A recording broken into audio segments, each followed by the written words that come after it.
Hu finally faces Fate, who now has a glowing red eye. Excited to fight, Hu tells his men to attack first. But Fate is so much stronger now that his enemies look like they're moving in slow motion. Easily defeats them all while Hu watches in shock. With Hu's men out of the way, Fate turns to Hu's group. Quickly run away in fear. Hu is scared but tries to act tough, saying he won't let Fate or Corpse get away with making him look bad. He calls Fate a monster and vows to get revenge. In a surprising twist, Fate removes his mask and shows his true identity. Hu is shocked and can't believe that someone he thought was weak is now so powerful. Fate doesn't explain anything, and Hu struggles to hide his fear. Hu tries to stay calm and reminds Fate that he's the second son of the Valeric family and a great holy knight. Fate isn't impressed by Hu's old reputation. Instead, Fate dares Hu to show off his holy knight skills. Fate checks Hu's stats and sees he has the holy sword technique, special skill for holy knights. Fate wonders how someone like Hu got such a powerful skill and asks Greed if he can destroy a holy sword. Greed confidently says he's way better than Hu's sword and tells Fate to go all out. Suddenly, Hu regains some courage and mocks Fate for coming within range of his sword. He launches a huge attack but is shocked when Fate easily dodges and ends up behind him. Desperately, Hu tries to strike again, but Fate slices his sword in half effortlessly. Hu can't believe his holy sword was destroyed so easily. Fate hands him the broken piece, showing just how powerful he's become. Now, Fate is giving orders, telling Hu to pick up something from the ground. Hu, scared and speechless, stumbles in fear. Fate, disgusted by Hu's cowardice, reminds him that, as a holy knight, he shouldn't be so quick to run away. Hu, paralyzed with fear, trips over himself, and Fate calls him pathetic before dragging him up. Remembering how Hu once said that defiant dogs need harsh discipline, Fate decides to teach him a lesson. Hu knows what's coming and begs for mercy, but Fate is too angry to listen. He slams Hu into the side of a mountain and drags him through the forest until Hu is nearly unrecognizable. Hu, barely conscious, begs Fate to stop. But Fate can't believe someone who treated others so badly would ask for mercy. Plus, Hu's actions have put Fate's precious Roxy in danger. With his anger boiling over, Fate sends Hu flying into the air. Fate checks his stats again, and Greed turns into a huge bow. Fate unleashes a powerful attack, leaving Hu, the once great holy knight, without any limbs. Hu, now completely helpless, wonders why Fate hasn't killed him yet and begs for a quick death. Fate has questions first.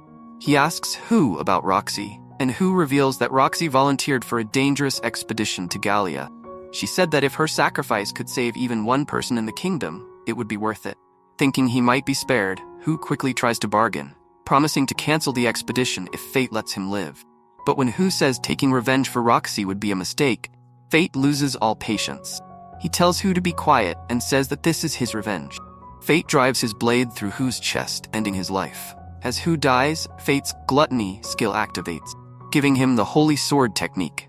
Greed points out that Fate is now technically a holy knight, but Fate scoffs, knowing the capital would never recognize him as one, and he wouldn't want that title anyway. Greed reveals that Fate can now unlock his second level of power, so Fate agrees, though the thought of having Hu's stats inside him makes him sick. Greed transforms into a giant scythe with a cursed blade that can cut through anything. It's an impressive weapon, but Fate can only wish it could cut short Roxy's dangerous journey. Meanwhile, Roxy prepares for her expedition. She puts the gem Fate gave her around her neck. Fate stands by, helpless, as Roxy gets ready to leave. The people around him share his sadness, but Roxy tries to cheer everyone up, saying that 3 years will go by quickly. When she finally reaches Fate, he wants to tell her how he really feels, but he holds back, thinking he's not good enough for her because he sees himself as a monster. Roxy believes they will meet again, and they say their goodbyes. After she leaves, Harl gives Fate a letter of recommendation from Roxy. This letter would protect Fate from harm as long as he works for a noble. Fate realizes that Roxy was worried about him until the very end. However, to Harl's surprise, Fate decides to turn down the offer. He explains that he wants to create his own path as a warrior now. Later that night, Fate tells Greed that even though he can't stop Roxy from going to Gallia, he will support her. So, Fate sets off on his own journey to Gallia. Meanwhile, a mysterious girl watches him and comments that things are falling into place. Sometime later, Roxy talks to the troops getting ready for the expedition. She tells them they need to do their best to defeat the Divine Dragon, which has woken up after 1,000 years. Roxy is happy to see Mia and Mugen joining the mission. Mia jokes that Mugen is just another reckless guy wanting to prove himself against the dragon. Mugen admits it, but explains he volunteered to avenge Roxy's father. Roxy wonders if Mugen's family is okay with him going to Gallia. He says his daughter, Rain, doesn't care much and just asked him to bring back some relics. As they start bickering again, Roxy laughs, realizing they're all becoming friends. Elsewhere, Rain is in a lab full of goblin body parts. She learns that some of these parts come from attacks by a lich named Corpse. She notices unusual arrow wounds that turn out to be from magic arrows of the Black Sword, one of the weapons of mortal sin. These weapons control magic at a high level, and Rain is excited about their potential. She thinks that if they can control magic, could open up new possibilities for skills. The wielder of such a weapon would be extremely dangerous, but Rain would love to see one. Fate arrives in Tetra, a busy merchant city where the best goods in the south are traded. Greed is surprised that Fate has been here before. Fate explains that he just passed through. He remembers being hit by stones in this city. Fate is told that the carriage to Gallia won't leave until the next day. As he leaves, Greed teases him about Roxy, and Fate tells him to be quiet, accidentally offending the carriage driver, whom he quickly apologizes to. Hungry, Fate decides to get some food. Nearby, a desperate man is asking a group of warriors for help, but they mock him because he doesn't have enough money. These bullies are shocked when Fate shows up and easily defeats them. An old friend of Fate's, Set, recognizes him. It turns out that Fate used to live in this city, where his constant hunger often got him into trouble. We learn that Fate was very close to his father, who was a warrior. Unfortunately, Fate's father passed away, and after that, the villagers turned against Fate. Since Fate didn't inherit his father's spear skills, the village chief and others thought he was useless. They cruelly decided to exile him right after his father's death, almost as if they wanted to make him a villain. But Fate didn't become a villain. Now Set, the son of the chief who exiled him, is asking for his help. Fate isn't moved by Set's tears and reminds him of their past. Greed pushes Fate to help, not out of kindness, but because his gluttony skill needs feeding, and the monsters attacking Set's village would be perfect for that. Fate agrees to help, remembering his father despite his resentment toward the villagers. When they reach the village, the chief is disappointed to see that Set brought back the useless weakling they exiled. The villagers don't welcome Fate warmly. The chief, Set's father, dismisses Fate's abilities, even though Set saw him defeat the warriors earlier. The chief decides that Fate is useless and wants to find better warriors the next day. However, as screams from the nearby forest signal the monster's approach, the chief and his lackeys decide to use Fate as a sacrifice to buy them more time. Fate, already angry with the chief's insults, is about to lose his temper when Set intervenes, begging him to stay calm. At Set's house, Fate learns that Set's wife was killed by the monsters. Set admits he used to think his father was always right, but his view changed when his daughter was born. Set explained that the monsters had started appearing about a month ago. Witnesses described them as different from any previous threats. They could fly and were much more dangerous. As Fate's stomach growled, Set went to get some food.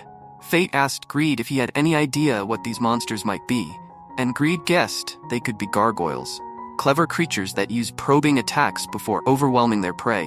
While Fate played with Set's daughter, who easily beat him in arm wrestling, he started eating the food Set brought him.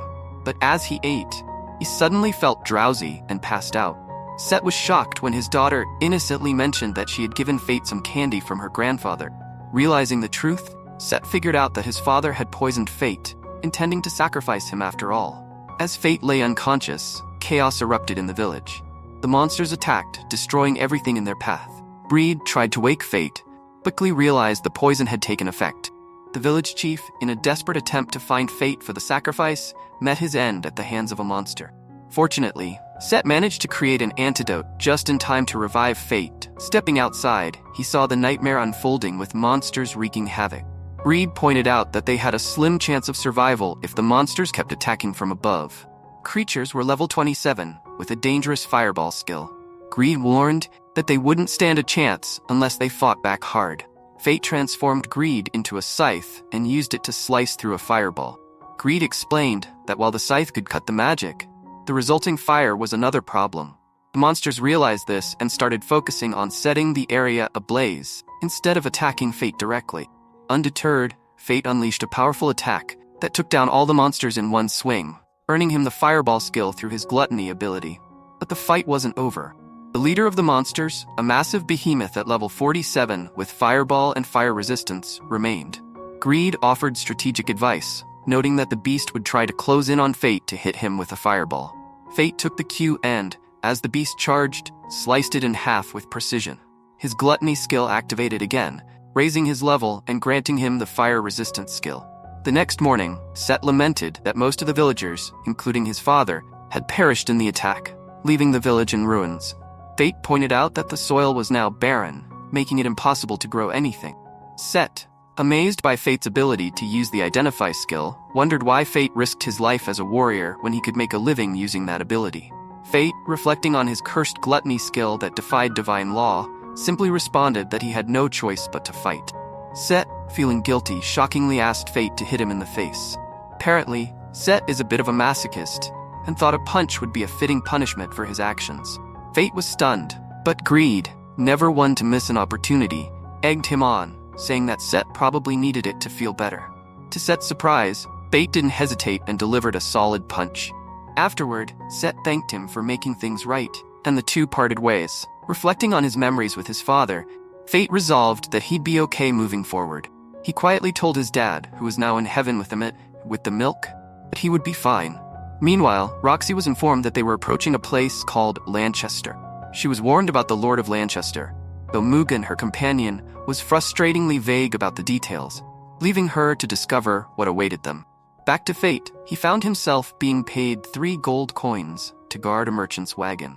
The merchant was skeptical about Fate's abilities, especially after catching him nearly dozing off. But Fate reassured him that, despite appearances, he could fight decently enough. His claim was quickly tested when a group of bandits blocked the road, demanding that the merchant leave all valuables behind if he wanted to live. Fate revealed himself, and Greed humorously pointed out that Fate should have asked for more money given the situation. The merchant, now in full panic mode, begged Fate to save him, claiming he needed to return home to his wife and kids, presumably with the milk. The bandits, sensing weakness, prepared to attack, but a sudden and powerful strike sent one of them flying into the sky. Greed recognized the attack immediately. It was Mine, the girl from before. She reminded Fate that he owed her for letting him have the cobalt, and casually asked for a ride. However, as soon as she stepped onto the carriage, it tipped over due to her insanely heavy weapon, Sloth. After sorting out the mess, Mine revealed that she knew about Fate's gluttony skill because she had a deadly sin skill of her own, Wrath. Mine was surprised that Fate didn't know more about the deadly sin skills, and Greed, trying to avoid trouble, started whistling innocently when she suggested he should have explained it earlier. Introducing herself as Mine of Wrath, she devoured most of Fate's jerky, forcing him to beg her to stop before they reached their destination. Once in town, they witnessed Rudolph, the Lord of Lanchester, heroically saving a girl from a terrifying beast. The merchant pointed out that it looked like Rudolph was preparing to welcome the expedition to Gallia, which shocked Fate, because it meant Roxy was coming. Greed couldn't contain his laughter, mocking Fate for desperately chasing after Roxy, only to pass her by without realizing it. After the driver paid them for their services, Mine snatched the money, justifying it by saying she was the one who saved them. The group decided to find a place to stay, but Mine, exhausted from all the excitement, fell asleep right there, leaving Fate to carry her. Greed explained that she wasn't much of a morning person, which made Fate wonder how Greed knew so much about her. Greed decided to play it cool, going silent and pretending to be just a regular, non-talking sword. As they wandered through town, Fate noticed some strange marks on the backs of the townspeople's neck. When he tried to enter a certain part of town, he was told that only citizens could pass, and he observed that the guards had different marks from the others. Greed speculated that these marks signified different social classes, but the people seemed to genuinely love Rudolph. However, behind the scenes, Rudolph was far from the benevolent leader he appeared to be. He ruthlessly punished anyone who didn't conform to his expectations, using public displays of power to assert the Lanchester family's superiority over the Hart family. His cruelty escalated, leading to the execution of 2 people in a single day, which caused concern among his guards about his worsening behavior. As Fate and his crew found a place to stay, Greed finally revealed that Mine was an old acquaintance of his, someone he kept running into over the years. Her weapon, Sloth, like Greed, was a powerful weapon of mortal origin. Greed decided it was time to educate Fate on the deadly sin skills. He explained that the skills of deadly sin are pride, envy, lust, sloth, greed, wrath, and gluttony. These skills emerged from defying the divine's laws, hence the name deadly sin, and why their weapons are considered weapons of mortal sin. Among them, gluttony is particularly sinful due to its potential to disrupt the divine system of leveling. Greed noted that once gluttony starts consuming souls, there's no stopping it, and that's Fate's punishment. Fate couldn't understand why he ended up with such a skill. He had always been mocked for having a power that made him perpetually hungry. Just when he thought he'd gained some power, he found out he needed to keep killing to survive. Frustrated, Fate wondered what good such a power was. Greed urged him to calm down, explaining that emotional turmoil could be extremely dangerous because gluttony might seize control. Fate's mind wasn't strong enough. Key to managing gluttony was to stay in a state of near starvation, so Fate was eager to start practicing. They headed outside for training. Greed instructed Fate not to satisfy his gluttony all at once. The goal was to eat slowly, starting with the Sandman. Fate cast a fireball spell, and Greed transformed into an arrow, dealing immense damage and evaporating the Sandman instantly. However, gluttony kicked in, making Fate crave more souls. As more Sandmen appeared, his hunger grew to the point of physical pain. Greed reminded him to endure, emphasizing that controlling his power was crucial. Back at their lodgings, Mine woke up starving and discovered a poster announcing a reward for defeating the Sand Golem. A mysterious man warned that even Sir Rudolph couldn't defeat it, and that only death awaited, wasn't vanquished. Outside, Fate was getting the hang of controlling his hunger between souls. It was tough, like drinking just one sip of water in a desert. When it was finally time to satisfy gluttony, Fate smelled a crowned beast nearby. It turned out to be the Sand Golem, attacking people. Fate swooped in. The people didn't recognize him and doubted his ability to defeat the creature. Greed wondered if Fate was playing the hero again, but Fate clarified that he was simply here to satisfy his hunger. The Sand Golem, a powerful level 60 beast, unleashed a formidable attack. Fate responded with his fire arrow, but was pushed back by the sandstorm attack. Greed warned that if the golem pulled Fate in, it would crush him with rocks. Fate decided to cut through the monster and its spell by transforming Greed into a scythe. However, the golem's core escaped into the sand, prompting Fate to switch to his big bow.